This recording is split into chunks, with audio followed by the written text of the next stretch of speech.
Yassir li amri wa hlul 'uqdatam min lisani yafqahu qawli. Piye. Rekan-rekan sekalian yang dirahmati Allah, alhamdulillah kita bisa bertemu lagi dalam rangka bermajelis ilmu agar meneguhkan iman dan Islam kita lagi di atas ilmu, karena ilmu itu penting sekali dan ilmu itu yang akan menjaga kita, berbeda dengan harta. Punya dikit mesti sing nunggoni duit itu kamu punya motor, yang nunggoni motor itu kamu punya rumah itu yang nunggoni kamu punya toko itu yang nunggoni kamu. Tapi begitu ilmu nggak perlu mbok tunggoni, malah ilmu yang nunggoni kamu. Maksudnya piye? Kamu mau ketemu dengan yang haram, maka ilmu itu mengingatkan, iki haram mas, iki haram mbak. Kamu mau ketemu dengan yang najis, maka ilmu itu mengingatkan, iki najis mbak, iki najis mas, dan seterusnya. Maka ilmu itu menjaga kamu, harta kamu yang harus menjaganya. Bahkan zaman dulu ketika ada orang jemani kayak gelombang cinta sampai enek uang mergo tuku gelombang cinta atau jemani itu, dia pilih ngeloni kembang itu timbang ngeloni bojone. Karena dia nggak pengen hilang itu kembang itu, dan sudah dibeli dengan harga ratusan juta. Dan pada waktu itu emang orang boleh dikangelan nyolong kembang. Jadi emang orang yang baru gila kembang. Begitu ganti urusan akik podo. Ada orang yang pilih tidur dengan watu-watu akik daripada sama keluarganya bercengkrama. Oleh karena itu maka wanifidina azanillah wa iyyakum, pentingnya ilmu itu, dan ilmu juga nggak harus muluk-muluk, dengan istiqomah aja minimal seminggu pisan di sini, ditambah Jumatan yang laki-laki 2 kali. Maka niku nek mbok lakoni dengan istiqomah sampai mati, insya Allah itu hal yang terbaik yang pernah terjadi dalam hidup kamu. Makanya bagi jenengan yang waktunya longgar, ya jangan ragu untuk kemudian berangkat. Ning omah yo ngopo, ning ngene ketemu kanca, disuguh, mangan, ngobrol, tukar pikiran, sharing, cerita. Bahkan ketika kamu punya masalah pun, saya juga terbuka untuk kamu bertanya lewat forum untuk hadiah. Nek pakai ya toh, mau di belakang sana ngobrol sama saya ya boleh gitu kan, atau mau minta nomor saya WA ayo tak jawab. Jadi apapun yang tidak masalah gitu, kalau emang itu membahagiakan kamu, apapun yang bisa membuatmu lebih baik daripada kemarin, maka saya akan mendukungnya. Wanifidina azan ya Allah wa iyyakum, saya dipesan oleh Pembuat untuk menyampaikan tema peran pemuda masjid Risma yang kalian itu di bulan Ramadan. Nah, pemuda yang baik ketika datang bulan Ramadan, dia akan memanfaatkan waktunya semaksimal mungkin untuk ketaatan kepada Allah Subhanahu wa taala. Allah taala berfirman, "Wal asri innal insana lafi khusrin illa alladziina aamanu wa 'amilus shalihaati wa tawassaw bil haqqi wa tawassaw bis sabr." Ini menunjukkan Allah bahkan bersumpah dengan waktu, demi waktu asar, demi masa, demi waktu. Ini menunjukkan waktu itu penting dan sangat penting. Maka adalah rugi orang-orang yang tidak bisa memanfaatkan waktunya, apalagi ketika nanti ketemu Ramadan yang cuma 1 tahun sekali, yang cuma 30 hari, kok kemudian terlewat begitu saja tanpa hal yang utama, malah diisi dengan hal yang sia-sia. Kemudian yang kedua, orang muslim ketika datang Ramadan harusnya berakhlak dengan akhlak yang mulia. Nek hari-hari biasa kainin ngomong ning dalan, maka begitu masuk Ramadan harusnya ini dikurangi ngomong-ngomongi. Nek hari-hari biasa kainin nesu-nesu karo-karuan, maka begitu Ramadan dikurangi. Nek hari-hari biasa punya sikap yang kasar, harusnya Ramadan itu diperbaiki. Jadi Ramadan itu untuk menurunkan tensi, melatih lagi akhlak dan adab kita. Harapannya setelah Ramadan kita berubah menjadi yang lain, yang tidak sama dengan sebelum Ramadan. Ini bukan berarti pembenar nek urung Ramadan kowe entuk aneh-aneh, boten. Saya tidak sedang membenarkan itu, tapi maksud saya ketika memang kamu adalah kamu yang sebelum Ramadan ya seperti kamu itu, maka nanti begitu masuk Ramadan dan berubahlah menjadi yang lebih baik daripada kamu yang sekarang. Itu loh poinnya gitu ya. Jadi bukan berarti saya membenarkan Ramadan berarti nek Ramadan aku untuk nesu-nesu, untuk ngamuk-ngamuk, itu aneh-aneh, buatan. Saya enggak membenarkan itu. Qanifidin azan ya Allah wa iyyakum, dan di antara hal baik yang harus kamu kerjakan di bulan Ramadan adalah kebaktian kepada orang tua. Jadi sebelum ngomongkan puasanya, saya fokus pada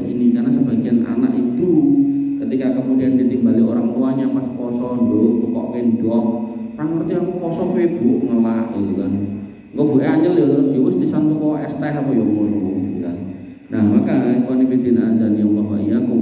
Maka pastikan bahwasanya ketika Ramadan datang, selain kita digunakan untuk berbuat yang baik dari sisi ibadah, maka kita juga harus berbuat yang baik dari sisi kebaktian kepada orang tua. Jangan ragu untuk berbuat baik kepada orang tua, wabil khusus di bulan Ramadan. Ini bukan berarti membenarkan nek orang Ramadan untuk sak-sake karo wong tua, bukan juga. Jadi di luar Ramadan kamu itu disuruh berbuat baik, pas Ramadan tambah ono kebaikan. Jangan kemudian dibalik. Berarti aku nek baike ngene Ramadan, sadurunge Ramadan aku untuk kasar karo wong tua mboten. Jadi saya tidak sedang menjelaskan seperti itu. Ya saya jelaskan adalah sebelum Ramadan kamu harus berbuat baik sama orang tua, begitu Ramadan harus tambah baik, harus tambah nurut, harus tambah manut, harus tambah menyayangi orang tua, menghormati mereka. Karena mau nggak mau keberadaan kalian di dunia ya atas sebab orang tua. Oleh karena itu maka imani bidina azani Allah wa iyyakum, berikutnya adalah seorang pemuda yang mendapatkan nisbat sebagai remaja masjid, dia harus meninggalkan perbuatan yang sia-sia. Jenenge dadi risma kuwi ya kudune tongkrongane ning masjid. Kan remaja Islam masjid atau remaja masjid atau pemuda masjid. Nek tongkrongane ning pos kamling kudune kudu risma nih, rispling gitu. Remaja Islam pos kamling gitu kan. Lha ora itu nang pos kamling entuk. Itu nek dina-dina ning pos kamling, wayah salat ning pos kamling, wayah senyau ning pos kamling, wayah ketemu mboke ning pos kamling, ya kuwi ora bener ya toh. Pos kamling itu tempatnya untuk rondo itu malam ya. Berarti nek pas malam wayah rondo nang pos kamling itu pas. Tapi nek bendino ning pos kamling gitu kan. Bayangno aja kok kowe, pakmu sing kudune nem kancane mbokmu tiba-tiba bendino ning pos kamling. Piye coba sampai nggo bantal nggo kasur nggo ning pos kamling. Jawabane mbokmu piye? Pindah wae Pak turun ning pos kamling ngono to.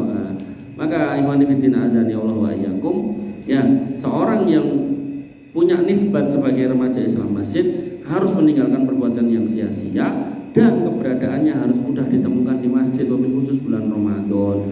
Makanya nek Ramadan ya subuhan, pomene prei gitu kan. Bar subuhan wis maca Quran ngantuk turu gitu. Engko tangi wudu salat duha bar kuwi turu meneh ning kene gak apa-apa. Ngaji meneh, rampung kok rong wayah luhur turu meneh, engko dibuka karo pagi tangile, tangi wudu salat tawa duhur, maca Quran meneh, rampung kuwi turu meneh. Aku yakin Pak Quran nesu. Nek anake sapa ning masjid turune masjid.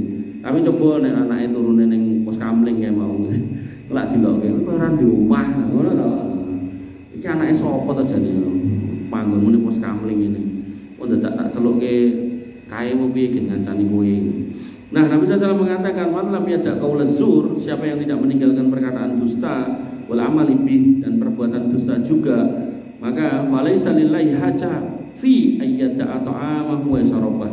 Maka Allah enggak punya kepentingan pada amal kalian meninggalkan makan dan minum. Allah enggak butuh sama sikap atau perbuatan kalian enggak makan enggak minum kalau kamu tuh masih suka berbuat yang jelek. Makanya amal yang bersifat fisik, yang bersifat jasmani, yaitu enggak makan enggak minum, itu bisa menjadi baik kalau diiringi dengan amal yang bersifat rohani, yaitu apa? Tadi meninggalkan omongan-omongan jelek, omongan-omongan dusta. Kayak ini ngapusi, enak wae sing diapusi. Enak wae apa? Poin ngapus ini. Angger cerita apa mesti enak wae gedabruse gitu. Kan ada orang kayak gitu.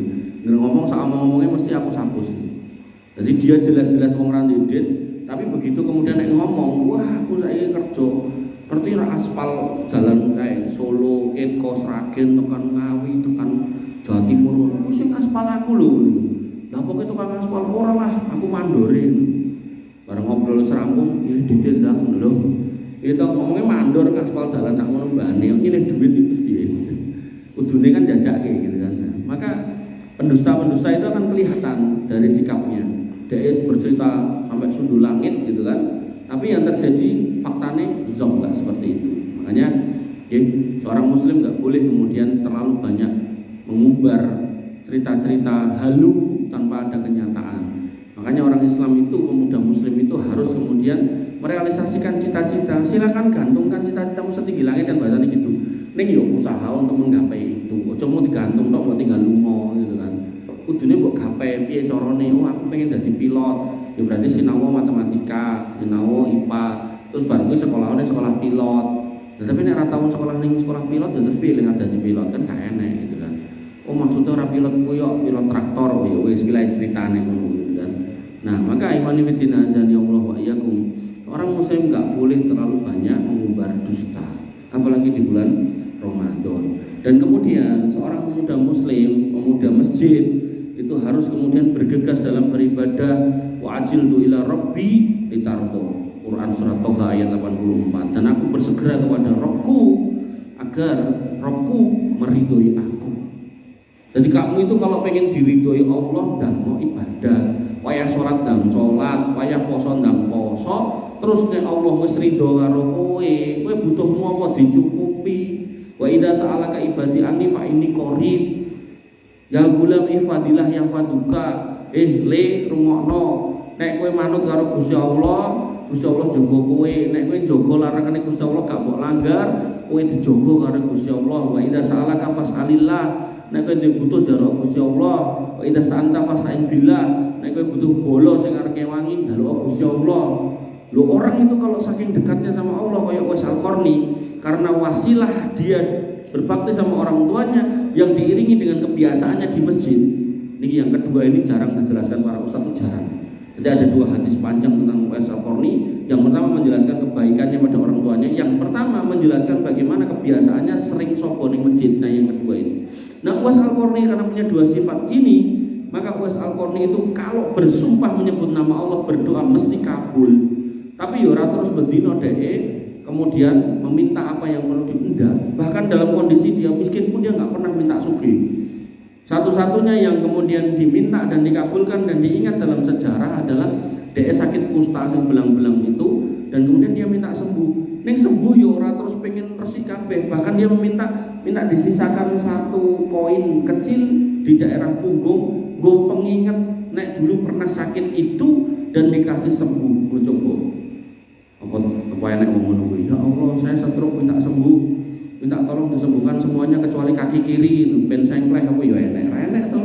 Nah pengennya mari kabeh ya kan, enggak ada. Tapi Uwais Al-Qarni enggak gitu, tetap minta tinggalan. Nah maka ikhwan fillah azani Allah wa iyyakum, jenengan bergegas ke masjid, bergegas menjaga masjid ini, nguri-nguri masjid ini, meramaikan masjid ini, memakmurkan masjid ini, itulah tugas jenengan. Dan ketika jenengan melakukan itu, kalian melakukan itu, maka nanti ketika kalian butuh, saya yakin Allah yang ada di arsnya sana, di langit ketujuh sana, di atasnya sana, itu gak akan pernah meninggalkan kamu. Wes jamin. Tapi sebaliknya kamu lihat banyak anak-anak muda hari ini yang dia gak mau ibadah, yang dia lupa sama Tuhannya, akhirnya Allah Subhanahu wa taala gak mempedulikannya, dia berhadapan dengan masalah sendirian. Tidak semua orang punya kemampuan, akhirnya otak edol, akalnya tumpul, kemudian stres, cah nom-nom doedan banyak, guyang-guyu dewe, melaku dewe ngalor ngidul ngetan mulon raca kecil no. Dan itu nggak cuman apa, sing rupa-rupa elek, sing ganteng enek, sing ayu enek, sampai sing ning Jawa Timur daerah mana saya lupa niku, saking wong ayu dadi edan, enek wong lanang seneng, gak apa-apa wis angger sepenting ayu. Akhirnya yang terjadi apa? Dia berusaha keras untuk membuatnya mari, dicedai, dijak ngobrol, tekok yo main ngendi diterke mulai. Akhirnya mulai turun, mulai sembuh, mulai rodok sembuh, ning belum 100% sembuh. Begitu wis rodok baikan, wis mulai enggak kambuh-kambuhan. Niki cah lanang kan saking senenge ngomong ning mboke, Bu, tak pake bojo. Dikeke lah mbok sapa sing ra gelem. Nek kemudian anake sing tadine waras dadi edan, terus enek sing iso obati dalam artian membantu kesembuhannya. Yo seneng boy. Najan sing lanang rapate ganteng, sing wedok ayu, ning kan edan. Sapa sing gelem? Gak kabeh wong gelem.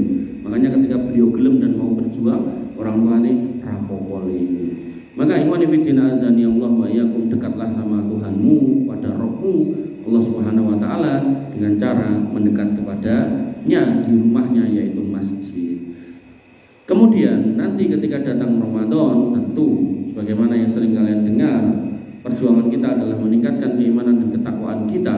Makanya Allah kemudian menyebutkan, mengaitkan dengan urusan puasa ini, ya ayyuhalladzina amanu kutiba alaikumusiyam kama kutiba alal ladzina min qablikum la'allakum tattaqun.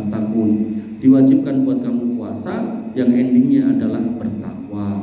Takwa kuwi manut karo perintah Gusti Allah, menjauhi larangannya. Oleh karena itu maka seorang yang bertakwa, seorang yang beriman dengan berpuasa nanti bertakwa, harapane mengko bar poso ya tambah takwa. Bar poso tambah takwa ki piye ya salate tambah sregep, nang wong tuwa tambah sopan, terus nek dodolan ya tambah jujur, terus sebagai anak ya tambah rajin, tambah giat, bukan kebalik-balik. Pak Dulu poso gablek, pas poso ketok wali kok bar poso uraan meneh itu jangan.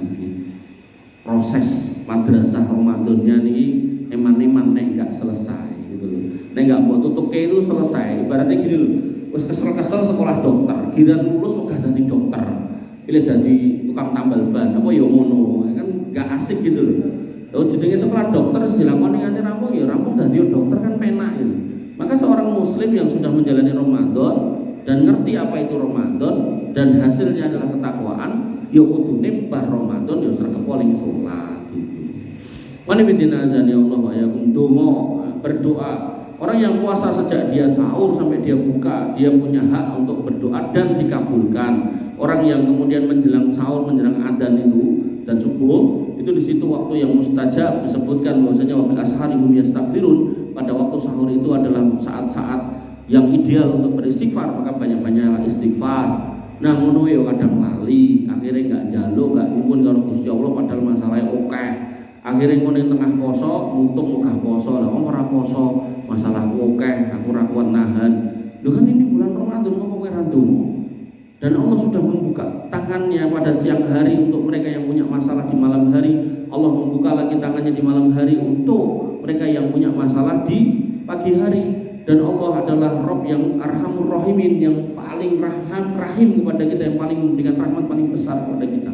Oleh karena itu maka jangan sampai menyia-nyiakan waktu itu. Makanya Mbak, Mas, saya tuh naik kajian kayak gini.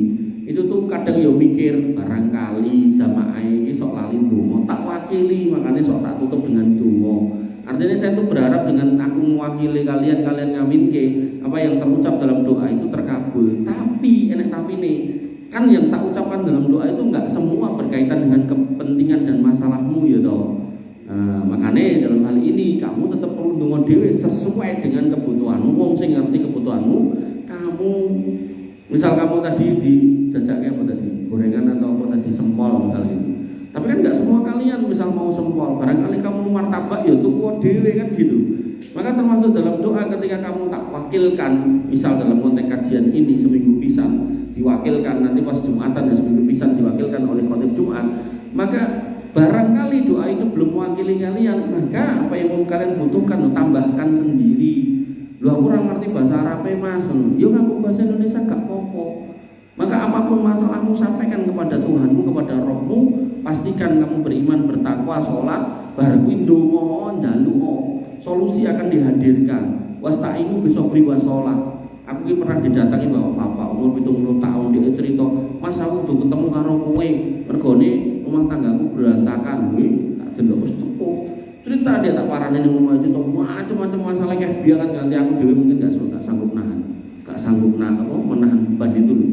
Dan bapak ini tuh sendirian di rumah itu dengan anak yang perempuan, cucu perempuan, istri perempuan, berarti lanang dhewean, wis 70 tahun.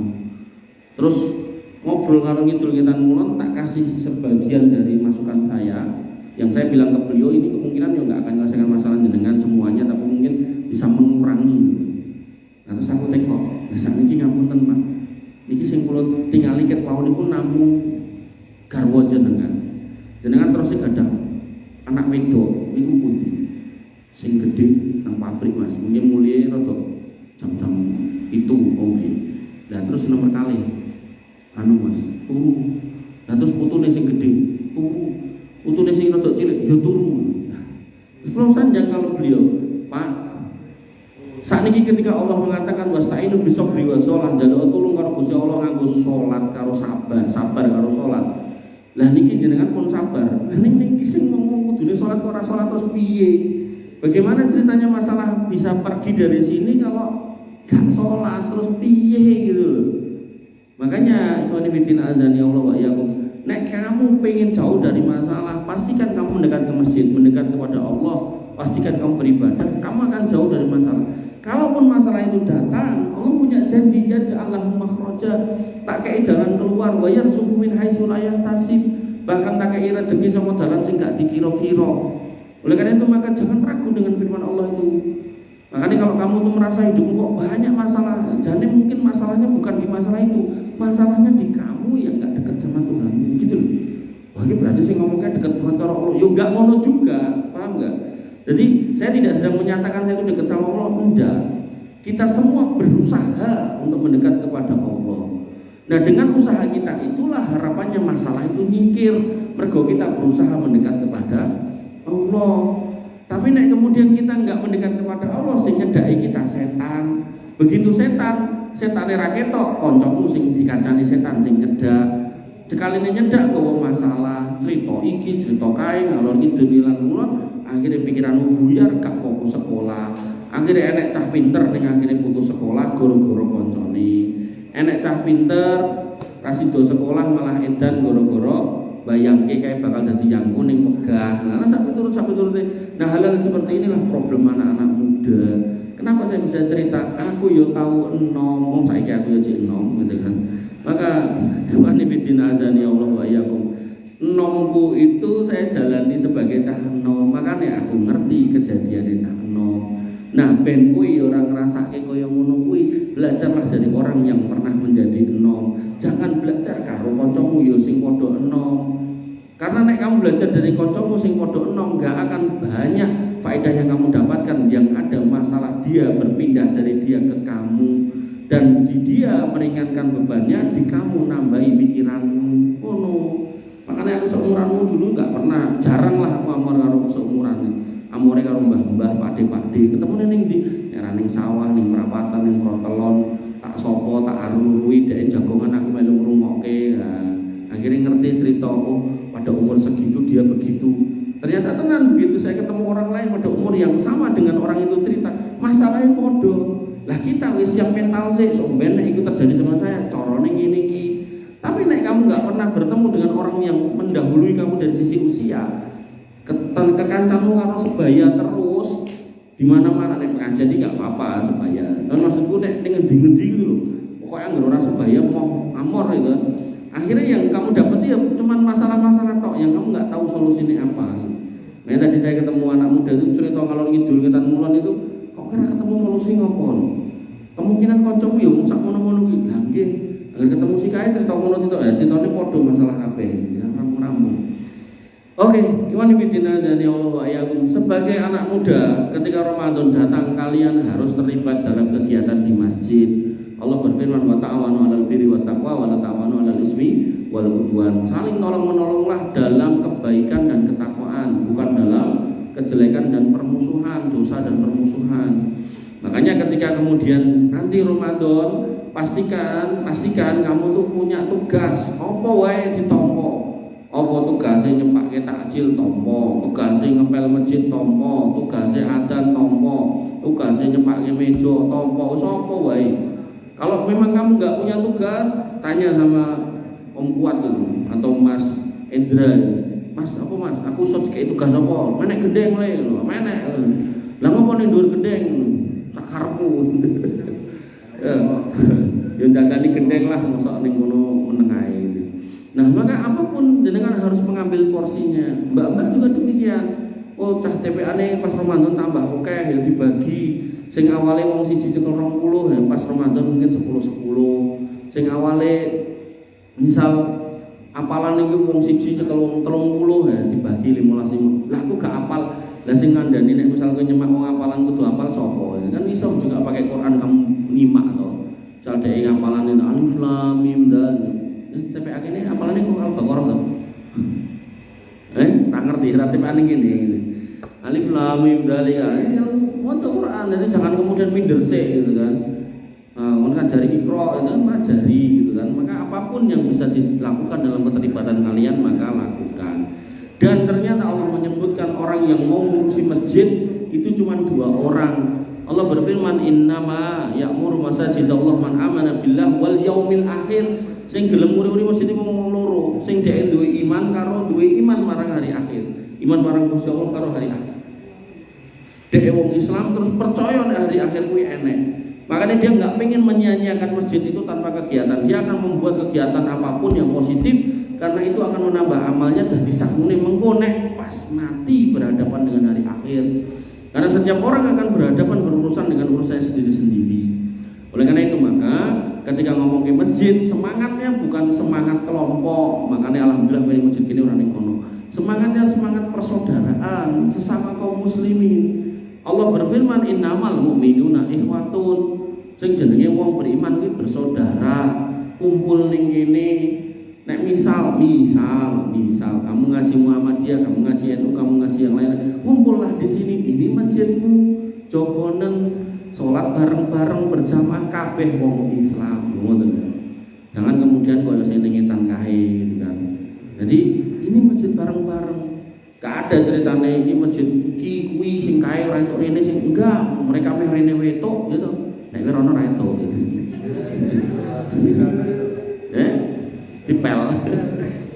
Nah, oleh karena itu maka seorang pemuda muslim harus terlibat dalam kegiatan kajian. Jadi di masjid itu selain gue sholat untuk ilmu, terlibatlah di situ. Nabi mengatakan pun aliman dan dia sing ngajar ilmu nek iso. Nek ra iso wa kun mustamiin muta'aliman maaf. Nek gak iso jadilah orang sing nyatet. Gak nyatet maka wa kun mustamiin jadilah pendengar. Nek gak iso juga kata Nabi wala takun robian, jangan jadi yang keempat. Yang keempat siapa? Yo dudu sing ngajar, dudu sing nyatet, dudu sing ngrungokke. Makanya dalam konteks kajian ini kalian insya Allah semua mustamiin. Kok kamu bisa terlibat lebih dari itu? Misal noto kamera, misal golek suguh tadi, misal nyepake karpete atau apa, ngresiki masjid, itu semua bentuk keterlibatan kamu baik. Makanya Nabi Allah Subhanahu wa taala niku mengingatkan kita wal takum minkum ummatun yad'una ilal khair. Harus tetap ada dan harus selalu ada orang yang mengajak pada kebaikan. Lah cara ustaze teko ning ora teko terus ustaze meh ngomong karo sapa? Kan gitu. Makanya keterlibatan itu sesuai porsinya aja. Nah emang kamu punya ilmu, monggo silakan tendiki aku tak ngomongi. Tapi nek misal ngapunten mungkin sementara ini saya mendahului kalian, bukan berarti menutup kemungkinan mungkin 10 tahun lagi kalian lebih sip. Maka begitu itu kondisinya, ya kamu harus siap untuk duduk di sini. Sebarkan ilmu kamu. Makanya ikhwan fillah azani Allah wa iyyakum harus ada kajian ini. Bagaimana pemuda sini itu akan baik kalau ini nggak ada? Bagaimana pemuda sini akan hatinya lembut berbakti sama orang tuanya kalau nggak pernah diajari carane bakti karo wong tua? Bagaimana masjid ini akan ramai kalau kemudian pemudanya nggak pernah nginjakkan kaki ke masjid? Nah hal-hal seperti ini hanya bisa dideliver dengan majelis ilmu. Wabil khusus lanang-lanang niki majelis ilmu ini selain niki khutbah Jumat niku ben Ahad ben Jumat. Maksudnya seminggu pisan lho maksudnya. Nah, maka itu kudu kok tekani. Jumatan ra mangkat, pengajian ra teko. Terus engko nek dipek bojo karo sing wedok-wedok kuwi, wah kamu adalah imamku. Imam apa coba? Golek imam sing bener, Mbak. Imam sing bener ki sing salat. Ya toh, mangkat Jumatan. Nek ditekoki agama yo ngertilah sithik-sithik ngerti gitu kan. Rukun Islami piro Mas? 17. Alah ngono wis ra patut dadi imam. Makane sok ben nek kamu ada yang deketi aja mung delok rupa gitu kan. Delok bondone lho. Delok ilmune gitu. Nah, delok ilmune ditekoki gitu. Rukun iman ki apa Mas gitu.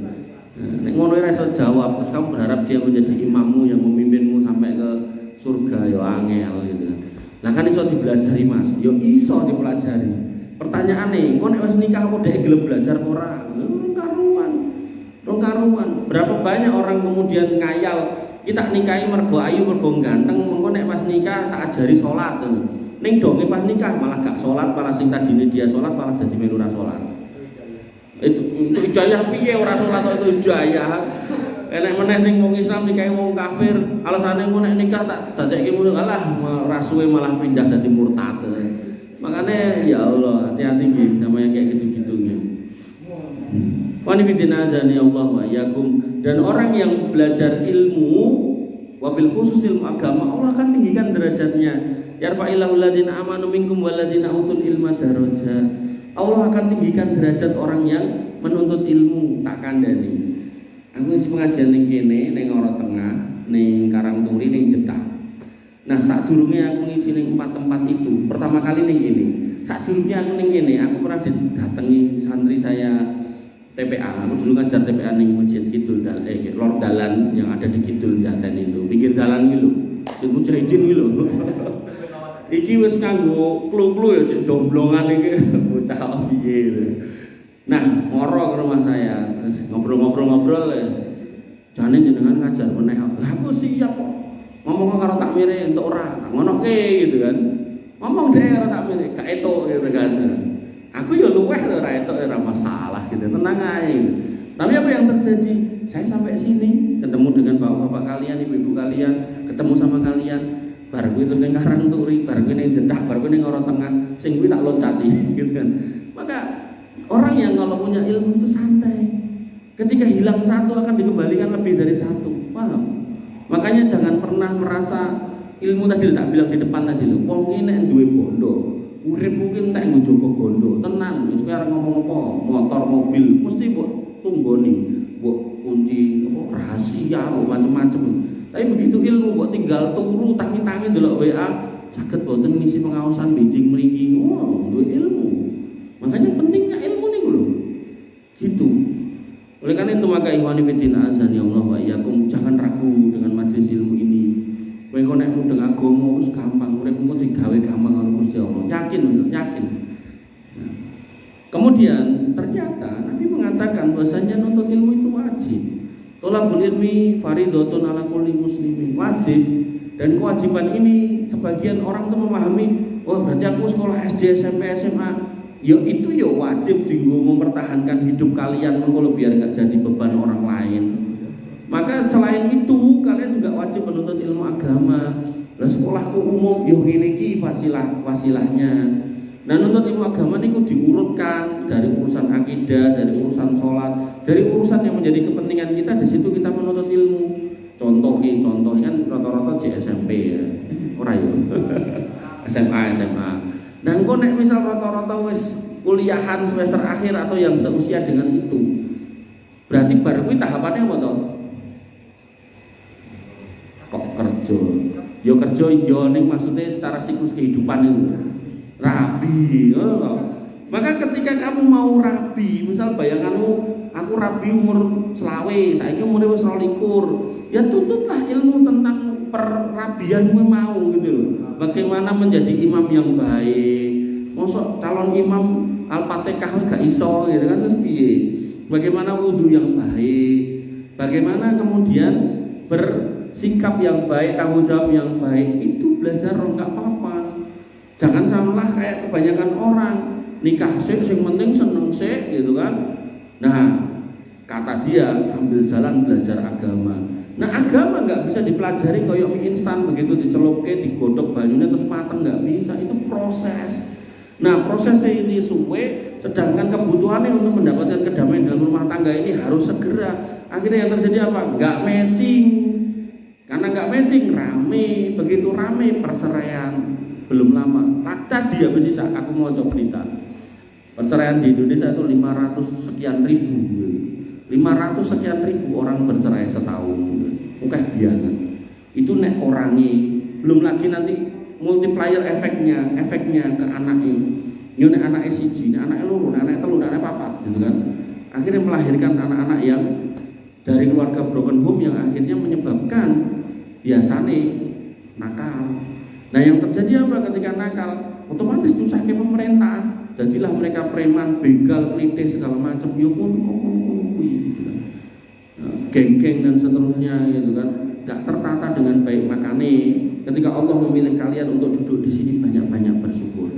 Qani bidina azani Allah wa iyyakum. Jane cek oke nek wis jam semene. Silakan yang mau bertanya, silakan. Inilah orang gua hadiah. Hadiahnya ditunda aja. Ayo, orang mulai wis ngacung ning dhuwur lho. Ngacung kok ngene. nek aja dhuwur-dhuwur mesake sebelah imam. Piye. Apa maksud dari kalimat? Alah, wis keprekane. Apa?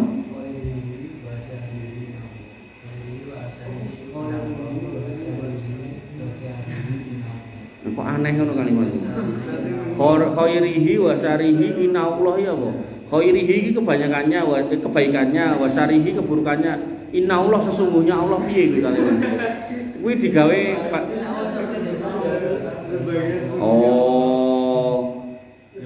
khairihi wa syarihi minallah. Kowe mau muni innallaha lho. Nah, oh iya ding. Saya tak ngombe sik apa iki? Oh, kopi. Jadi semua kebaikan dan keburukan yang terjadi sama kita, saya tak jawab. Itu datangnya dari Allah. Jadi itu namanya dalam bab rukun iman, namanya iman kepada takdir. Takdir baik dan buruknya semua datang dari Allah. Rukun takdir itu ada 4. Yang pertama al-ilmu. Allah itu tahu semua yang terjadi akan terjadi. Kemudian yang kedua apa? Yang kedua setelah al-ilmu al-kitabah. Semua yang terjadi sudah tertulis. Kemudian yang ketiga al-iradah wal masyiah. Semua yang terjadi atas kehendak dan keinginan dari Allah Subhanahu wa taala. Kemudian yang keempat al-khalq. Semua yang terjadi atas ciptaan, atas perkenan dari Allah Subhanahu wa taala. Iki rukun takdir. Makanya apapun yang terjadi sama kamu itu sudah ditakdirkan seperti itu. Diimani aja.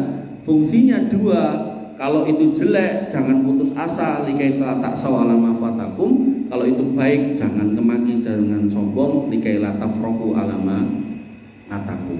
Jadi nek kowe usaha mati-matian terus dadi wong sugih, aja kemliti, kowe memang wis ditakdirke sugih. Begitu pula nek kowe wis ngejar mati-matian kok enggak tergapai, ora usah stres, ora usah edan, mergo memang takdire memang bukan milikmu tapi milik orang lain. Ngono ya.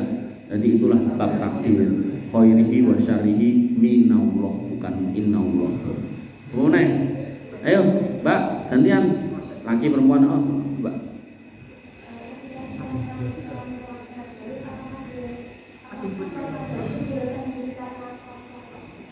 Puasa Daud apakah boleh terhenti karena safar? Oke, baik. Jadi safar itu bisa menghentikan puasa wajib. Artinya kalau kamu lagi puasa Ramadan terus safar, terus di tengah jalan kamu nggak sanggup, kamu boleh membatalkan puasa Ramadan karena safar. Ketika puasa Ramadan saja bisa dibatalkan karena safar, maka puasa Daud lebih boleh untuk ditinggalkan daripada puasa wajib. Jadi jawabannya boleh, nggak ada masalah. Gitu ya. Ada lagi yang mau dikonfirmasi? Nggak ada. Lanjut, Mas Hadi. Mulai rasa apal ya. Sampingnya Hadi, siapa jenenge lali? Raka. Iki Bambang. Angga. Rizky. Iki Resa. Iki Fajar. Iki Maghrib. Aku tekok tenanan. Resa. Oh Resa. Resa iki. Oh sami toh? Mana? Resa sama Resa. Iki Resa, iki Reza. Oh Reza. Ayo, Hadi. Iya, Nabi ibadah. Nabi Muhammad.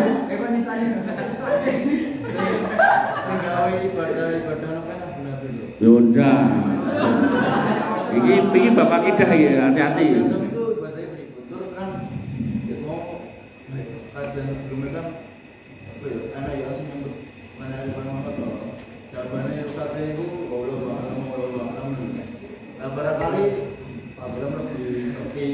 Ya, gini, dari semua nabi itu punya tata cara ibadahnya masing-masing. Ya.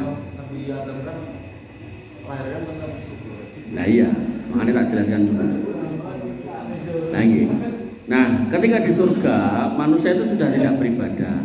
Nah, karena Nabi Adam dikirim ke dunia bersama dengan istrinya, bersama dengan iblis, maka mereka ya ibadah.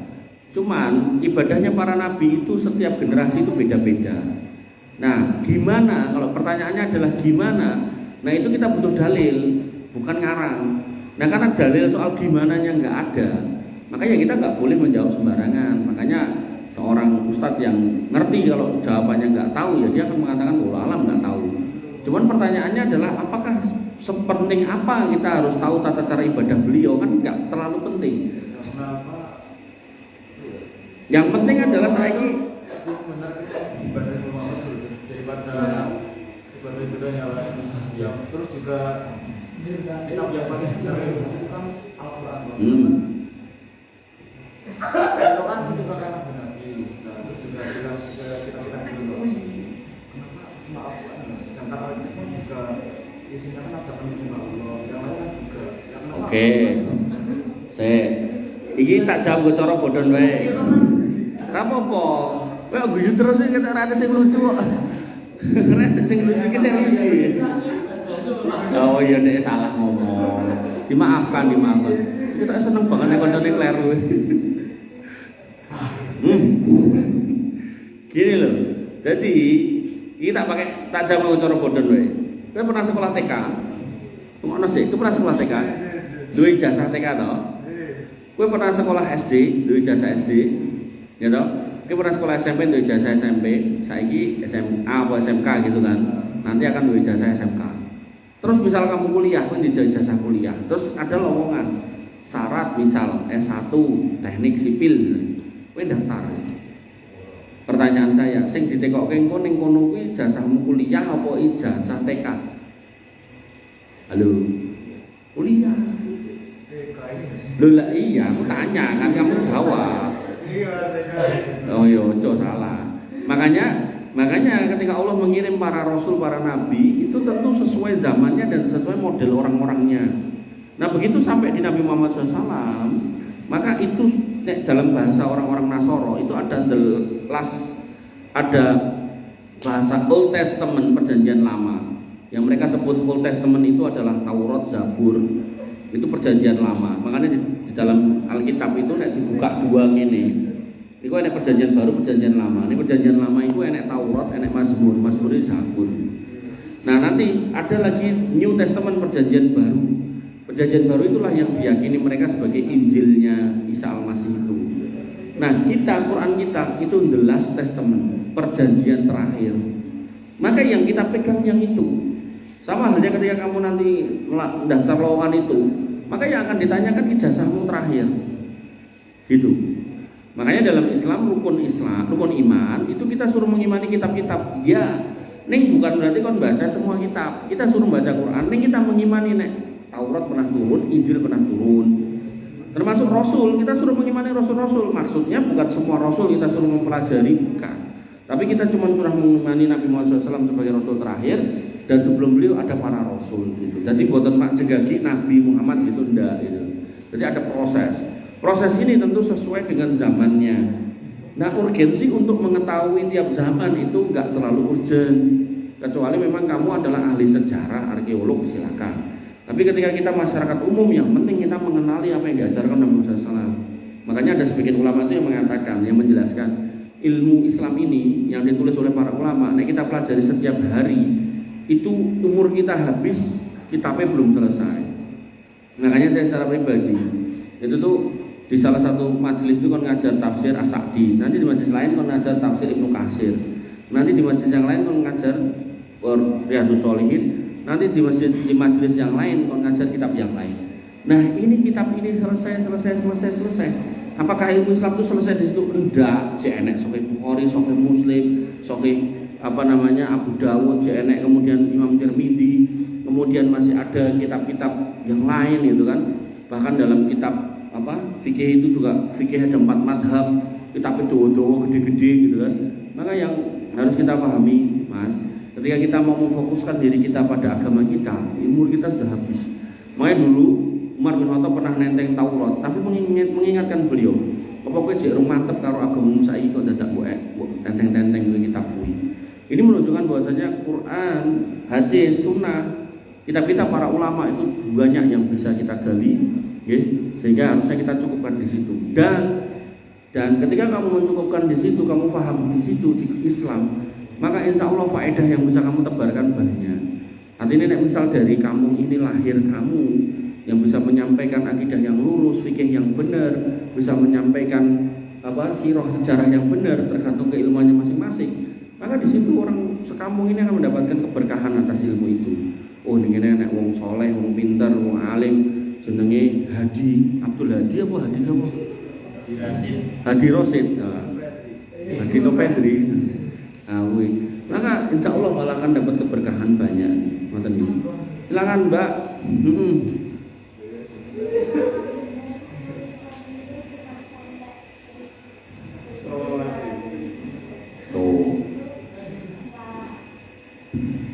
Udah.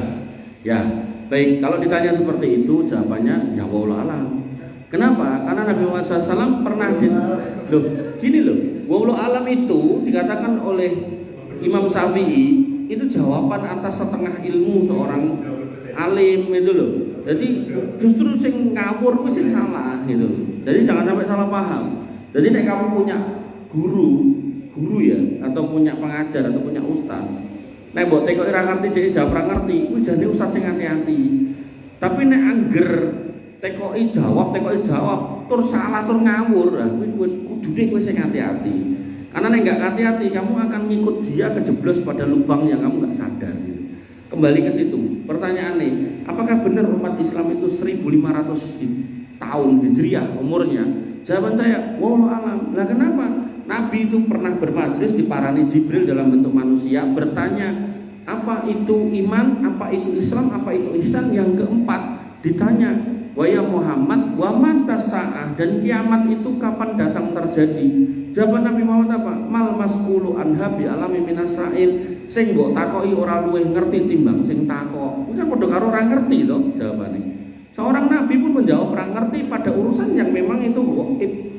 Kapan kiamat terjadi? Nabi enggak tahu. Nah, karena enggak tahu maka Nabi menjawab seperti itu. Oleh karena itu maka kalau dikatakan seperti itu, saya secara pribadi enggak tahu. Terus ketika ditanya, apakah pendapat orang yang seperti ini benar? Saya katakan secara pribadi salah. Kenapa loh Nabi aja jawab enggak tahu?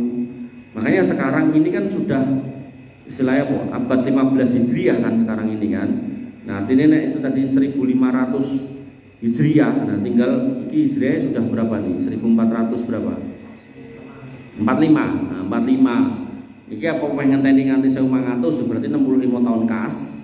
55 tahun kas atau maksudnya 1500 Hijriah tuh bunder ning 1500 apa 1500 piro? Artinya nek nganti 1599 ya berarti kan ngenteni 150 tahun kas gitu kan. Maka itu jawaban yang enggak statement yang kurang tepat menurut saya. Yang benar ya sebagaimana perkataan Nabi pun nggak tahu. Oke, yang lain silakan Mbak. Mas Eding Rizky harus ngapal ya.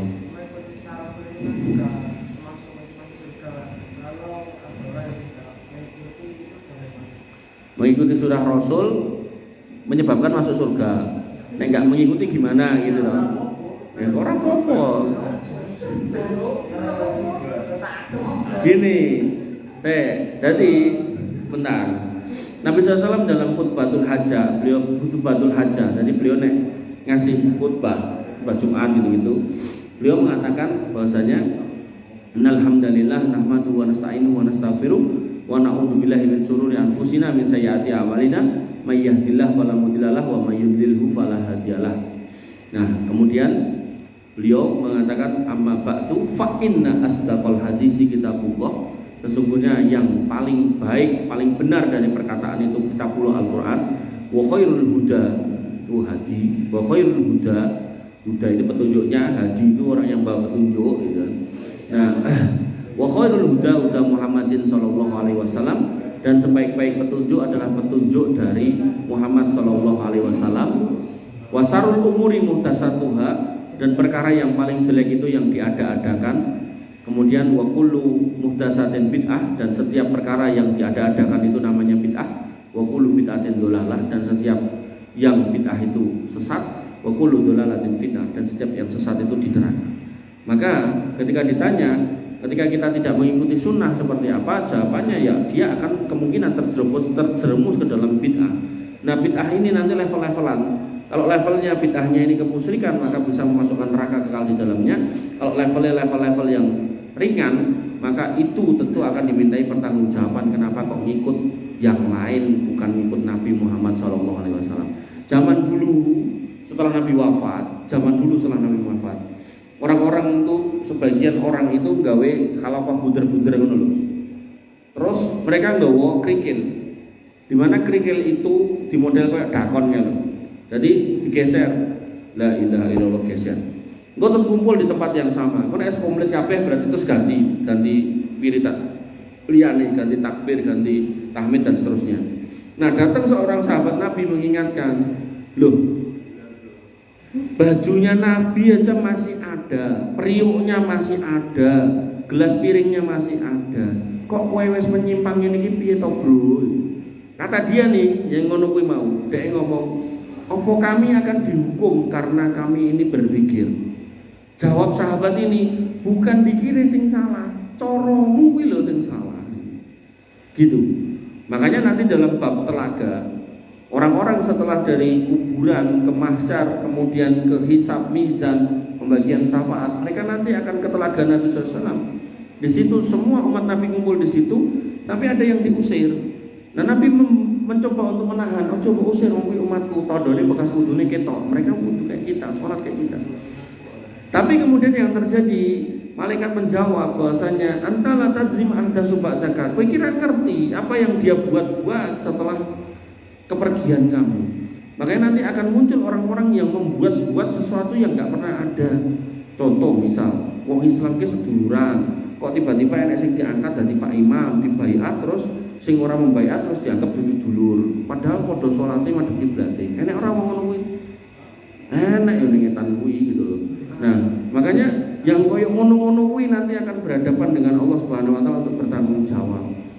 Wong sing enek kuwi wong kafir didakwahi kon salat, bukan malah wong salat dikafirno. Lho ngono lho. Pahami dengan baik kalimat-kalimat itu. Oke, silakan Mbak.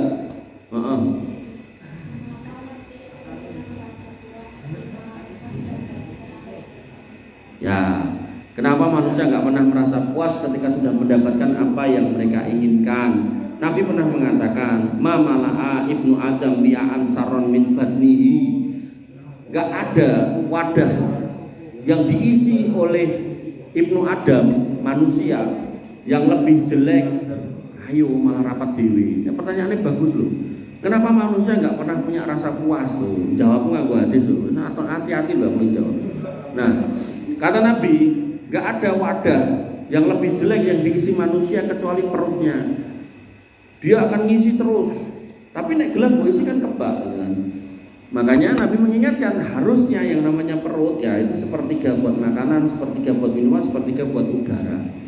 Nah makanya kamu dapatkan hari ini orang dalam rangka untuk memenuhi perut itu mereka kemudian siap untuk makan aspal, makan tower, gitu, makan cakar ayam, makan batu kali, makan macam-macam. Nek perlu makan gedung, makan pesawat, Jepangan gitu kan. Jadi nggak puas dengan sekedar gaji bulanan, nggak puas dengan sekedar rizki yang didapatkan dari perdagangan, dia mencari dengan cara-cara yang nggak benar. Dan parah lagi, di situ ada ayat yang menyebutkan inna nafsal ammaratun bisu illa man rahimah rabbi. Sesungguhnya jiwa hawa nafsu itu memerintahkan yang jelek. Jadi yang namanya nafsu itu mesti pikirannya elek gitu. Nah kecuali yang dirahmati oleh Allah, nafsu yang dirahmati Allah itu siapa? Ya nafsunya orang-orang yang bertakwa. Yaitu seperti apa? Nek misalnya pun tencah nom, misal pengen nikah, pengen hubungan suami istri, yo nafsu yang dirahmati itu yang dilampiaskan kepada pasangannya, yo nikahlah gitu. Tapi nek nafsu ini dalam rangka pacaran akhirnya berzina, lah itu nafsu setan gitu. Makanya orang yang bermajelis ilmu itu akan dijaga oleh ilmunya. Ojo nyedaki iki mergo kuwi dosa. Sing bener piye nek emang kowe siap lamaran gitu. Nek ra siap, yo siapno awakmu sik. Makanya ketika enggak siap Nabi mengatakan, "Manis tato amin kumul ba'af wal yatazawwad," nek mampu nikah. Nek enggak mampu poso fa innahu, karena yang namanya puasa itulah wijaun, jadi perisai. Aghadulil basari wa ahsanul farji. Dia akan menundukkan pandanganmu dan menjaga kemaluanmu.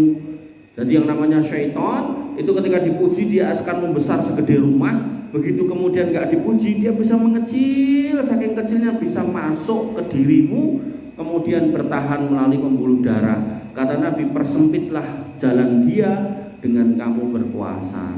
Makanya puasa itu orang yang puasa biasa nih nafsunya enggak menggebu-gebu, enggak meledak-ledak, biasa nih.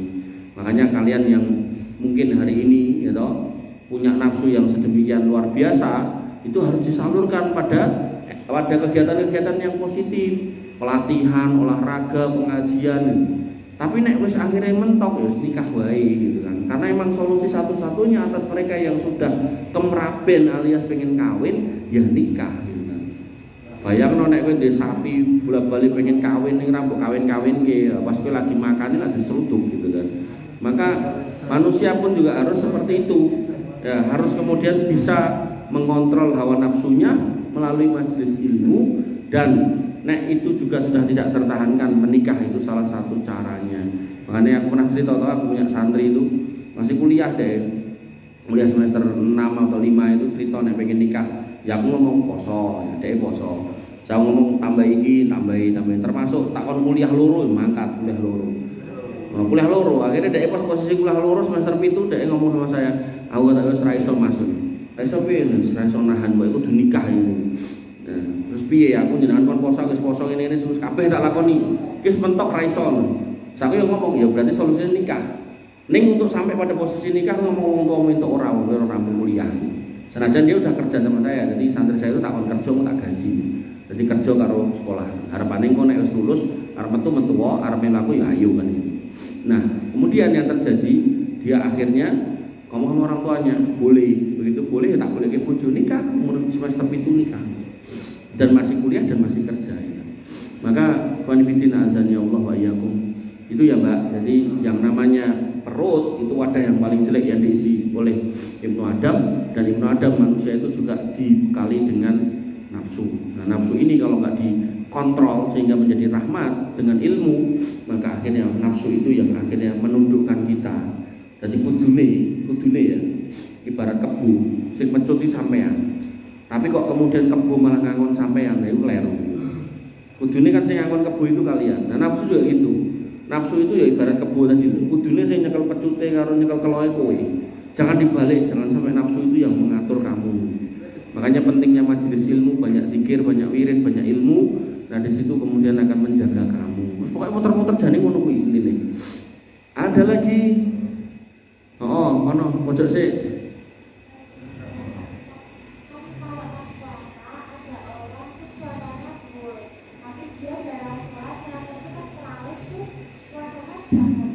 Ya, jadi ketika kita ngomongkan puasa, itu rukun Islam yang ketiga. Sebelumnya ada sholat, syahadat sholat.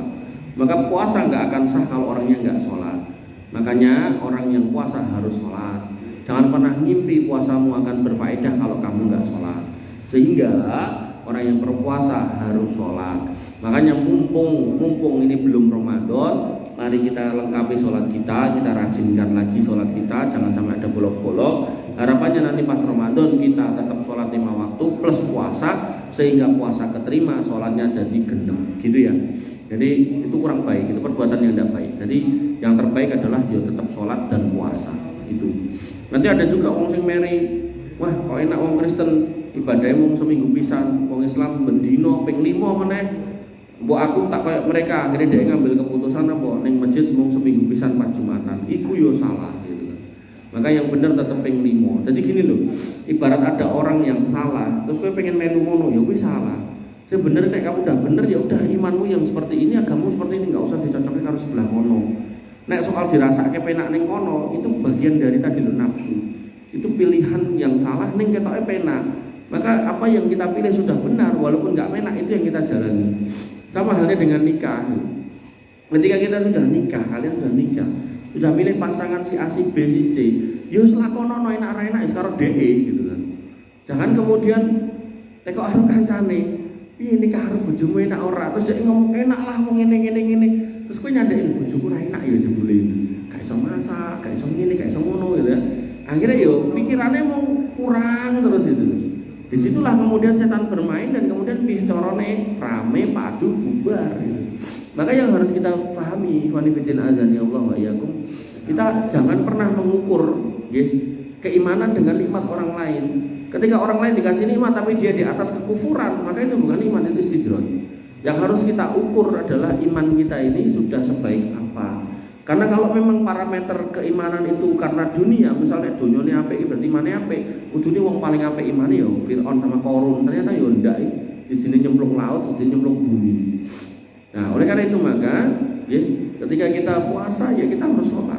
Nah, emang sholat sehari 5 kali ya 5 kali. Nah, kemudian hari Jumat kita Jumatan ya Jumatan. Jadi jangan kemudian mergo tarweh tok. Yang kok makan tarweh rame. Wis ngono nek tarweh nek jaburane, nek panganane. Wis engko ditekake wedang ronde lah sampai terus ya jangan seperti itu. Ada lagi wedok terus sing lanang wis kapok iki. Reisa enggak tekok. Wis. Reiza. Oh, apa Mbak?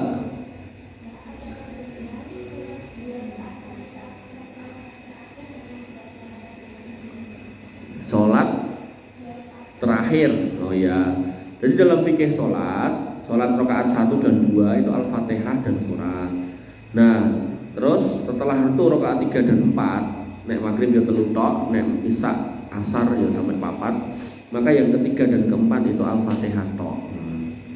Seperti itu. Tapi nek nganggo surat boleh enggak? Boleh.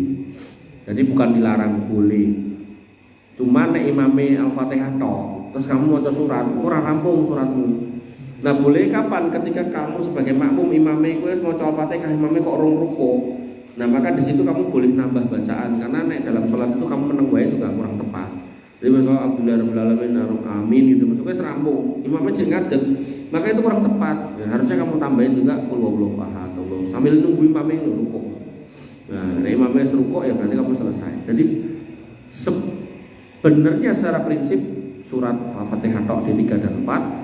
Tapi kalau mau ditambahi surat tidak dilarang, boleh. Nanti ada riwayat yang membolehkan. Ada lagi? Nah, Mbak ini sing sebelah ini. Waduh, pertanyaannya apa nih? Jadi jawaban saya ini nanti bisa kamu terapkan di semua hukum. Pertanyaannya hukum yasinan boleh apa enggak? Oke. Kaidah dalam hidup itu 2. Kamu nggak usah ngapal hadis banyak-banyak, cukup apalkan kaidah 2 ini. Nanti tinggal mau terapkan dalam kehidupanmu. Mau pertanyaan apa aja bisa. Jadi kaidah yang pertama tentang ibadah. Kaidah ibadah dalam fikih disebut dalam usul fikih al-aslu fil ibadah at-tahrim ila ma dalal dalil ala wujubiha. Hukum asal ibadah itu nggak boleh kecuali ada perintahnya. Nah, ibadah itu berarti ada tata cara khusus, waktu khusus, jumlah khusus, bacaan khusus. Pokoknya yang dikhusus-khususkan itu masuk dalam kategori ibadah. Kalau nggak ada perintahnya maka nggak boleh. Artinya kalau kita mau melakukan kudu ada perintahnya. Contoh tadi kita sholat isya, kenapa sholat isya? Karena ada perintah sholat isya. Kenapa sholat isya tadi 4 rakaat? Karena perintah 4 rakaat. Sebelumnya sholat maghrib, kenapa kita sholat maghrib? Karena ada perintah sholat maghrib. Kenapa 3 rakaat kok nggak 4? Karena perintahnya 3. Maka semua ibadah hukum asalnya nggak boleh kecuali ada perintahnya. Nah, yang kedua, kaidah yang kedua terkait dengan muamalah. Muamalah itu jual beli, kerja, panganan, minuman, terus apalagi pokoknya urusan dengan manusia itu muamalah. Nah, dalam kaidah muamalah al-aslu fil muamalah al-ibahah ila dalil ala wujubi ala tahrimiha. Hukum asal ibadah muamalah itu tidak boleh. Hukum asal muamalah itu boleh kecuali ada larangannya. Ngomongin minuman, kowe minum, sak minum-minummu entuk hukum asalnya. Kecuali ada larangannya. Larangannya apa? Minuman keras, minuman yang membahayakan. Minuman membahayakan ini apa? Ngombe spiritus bahaya, haram, enggak boleh. Apa enek ngombe spiritus? Enek. Ora ngerti to kowe. Jadi bocah-bocah gemblung kae ketika ngombe ciu jek kurang efek tambah spiritus. Begitu jek kuwi kurang tambah pertama gitu kan. Ben cepet mati gitu kan. Mati tenan sing ode-ode kae. Bahkan nek sing tambahi autan baygon kae dideplok, baygon obat nyamuk dideplok.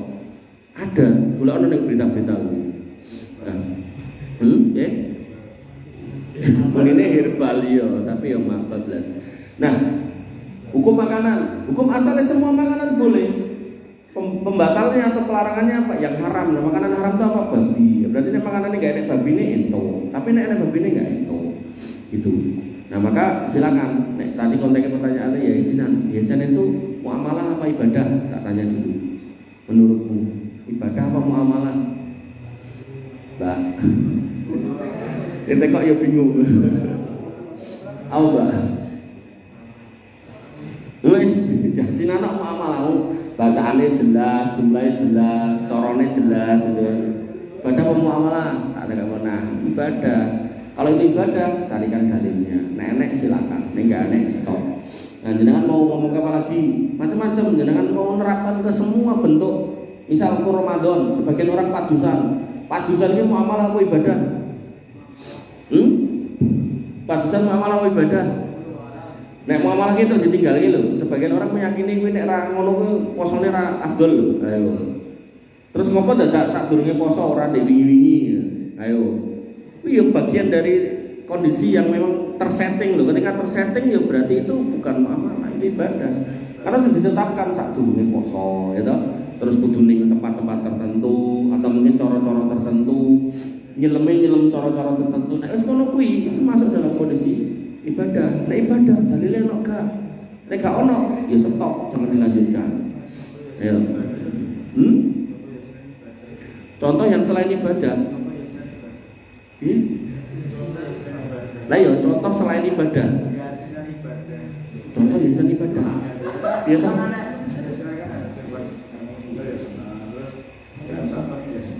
Lah iya. Kabeh kuwi mau muamalah apa ibadah? Pertanyaanku. Kuwi mau muamalah apa ibadah? Pertanyaanku. Nah iya ibadah, wong niate kan golek pahala, sing diwaca ya sing tetapno, ya toh. Jumlahnya wis tertentu, keadaannya tertentu, settingannya tertentu. Nek kaya ngono kuwi berarti ibadah. Nah nek ibadah carikan dalil. Nek enek silakan lho ngono lho. Piye? Nek enek dalile silakan. Kenapa ngomong ngono to? Kuwi nek ibadah.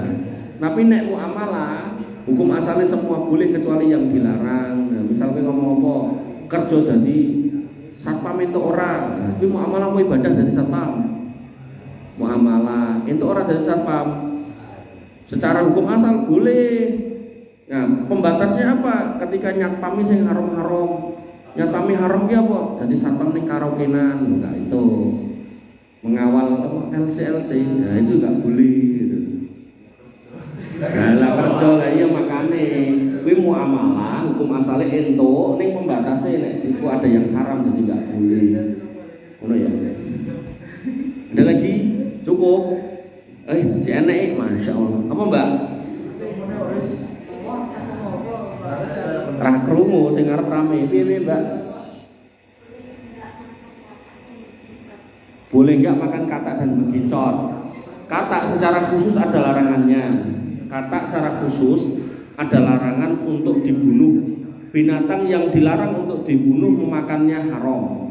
Binatang yang ada perintah untuk membunuh memakannya juga haram. Binatang yang dilarang untuk dibunuh katak, lebah, semut. Nah memakan tiga ini enggak boleh. Termasuk ada burung hudhud itu juga enggak boleh dibunuh. Maka memakan burung hudhud ya enggak boleh. Termasuk burung surat itu enggak boleh dibunuh. Maka memakan burung surat itu enggak boleh.